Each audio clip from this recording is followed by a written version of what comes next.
Bienvenue. Aujourd'hui, nous allons voir le top 10 des moments de film où le héros est entré en God Mode. Pour cette liste, nous allons passer en revue les moments où les personnages de film obtiennent soudainement des pouvoirs incroyables. Numéro 10, Thor, dieu du tonnerre. Thor fait face à de nombreux défis dans son troisième film solo. Mais le plus grand est sans aucun doute sa sœur, la déesse de la mort. Quand sa sœur lance ses sbires, ils sont des centaines.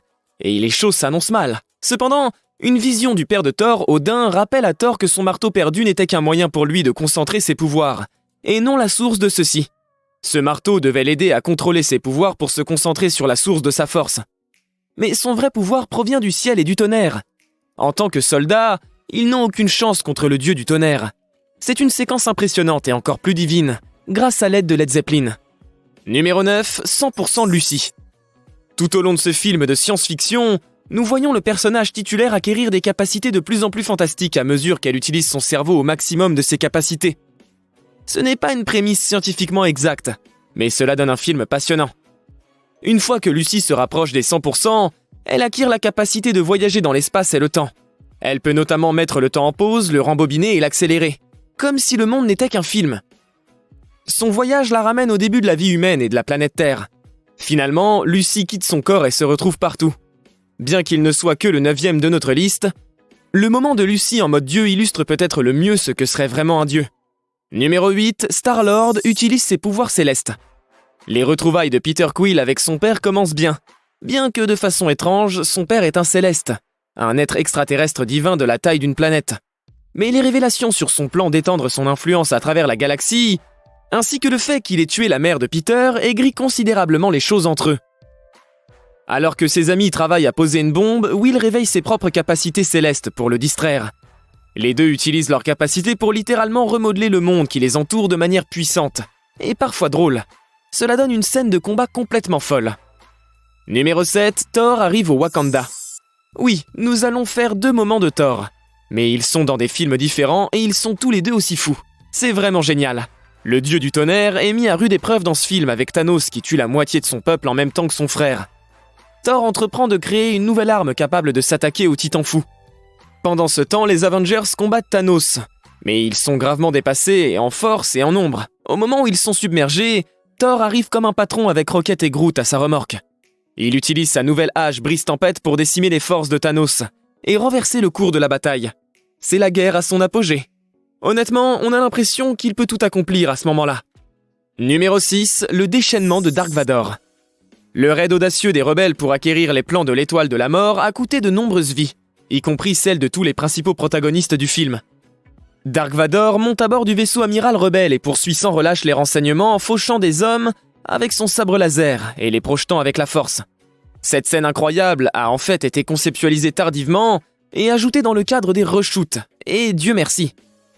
Elle capture en quelque sorte toute la puissance et le mauvais de Dark Vador en une courte scène. Numéro 5, Harry tue tout le monde à l'église Kingsman. Le premier film Kingsman montre très tôt que l'agent secret Harry Hart sait se débrouiller. Mais cette scène le montre en train de passer à un autre niveau. Ici, il enquête sur une facture d'église à Richmond. Grâce à son entraînement, Harry est capable d'être impitoyablement efficace. Lorsqu'il n'a plus de balles, il improvise. L'action est brutale et fluide. Elle est combinée au son assassin de Leonard Skinner et constitue une scène de combat qu'on n'est pas prêt d'oublier. Numéro 4, Matrix. Dans ce film de science-fiction, beaucoup de personnages contournent les lois de la physique en étant à l'intérieur d'une réalité virtuelle. Cependant, les choses deviennent épiques lorsque le protagoniste Neo revient à la vie après avoir été abattu, et apparemment tué par l'agent Smith. Neo est ensuite ressuscité par Trinity avec un baiser. Le héros se relève alors et n'esquive pas la balle. L'agent lui tire dessus mais ça ne marche pas. Cette fois-ci, c'est lui qui regarde l'agent Smith qui était auparavant si imparable, se faire manipuler puis exploser. Ce fut un moment impitoyablement satisfaisant dans la matrice. Neo pourrait aussi bien être un dieu. Numéro 3, Godzilla. Godzilla est en quelque sorte toujours en God Mode. C'est dans son nom après tout. Cependant, le monstre emblématique a reçu des pouvoirs impressionnants au fil des ans. Son moment de rayon thermique infini contre l'Australie était certainement un concurrent. Mais nous avons élu un moment plus récent lors de la bataille à Boston, où Godzilla est déjà en train de fondre à cause d'une accumulation de radiation. Cependant, un coup de pouce de Mothra permet au reptile d'utiliser sa puissance thermonucléaire. Godzilla est capable de lancer des radiations par vagues sur son ennemi, tout en étant immunisé contre son propre souffle de rayon. Après avoir tué son adversaire d'une manière aussi spectaculaire, il n'est pas étonnant que les autres titans se soient inclinés devant lui. Gloire au roi. Numéro 2. Avengers. À la fin du film Avengers, celui qui tient ce marteau, s'il en est digne, possédera le pouvoir de Thor. Les fans soupçonnaient depuis longtemps que Steve Rogers, Captain America lui-même, serait capable de manier le marteau de Thor. Alors lorsque Thanos est sur le point de tuer Thor pendant la bataille finale et que le marteau s'envole presque dans les airs pour revenir dans la main de Cap, nous avons tous perdu la tête. Cap n'est pas seulement capable de lancer le marteau et de le rappeler à lui, il est aussi capable d'invoquer la foudre, qu'il utilise dans une série d'attaques fantastiquement impressionnantes contre Thanos. C'est Steve Rogers, l'ancien petit maigrichon de Brooklyn, qui manie le pouvoir d'un dieu. Numéro 1, je suis Iron Man, Avengers Endgame. Nous n'avons pas l'habitude de faire plusieurs entrées pour un même film, mais allez, vous l'avez tous vu venir. Dans son dernier combat, Iron Man utilise des tours de passe-passe pour voler les pierres d'infinité à Thanos. Il utilise ensuite les pierres au prix de sa vie pour vaincre Thanos et ses armées. Bien sûr, techniquement, lorsque Thanos claque des doigts, il est plus puissant qu'Iron Man, car il survit.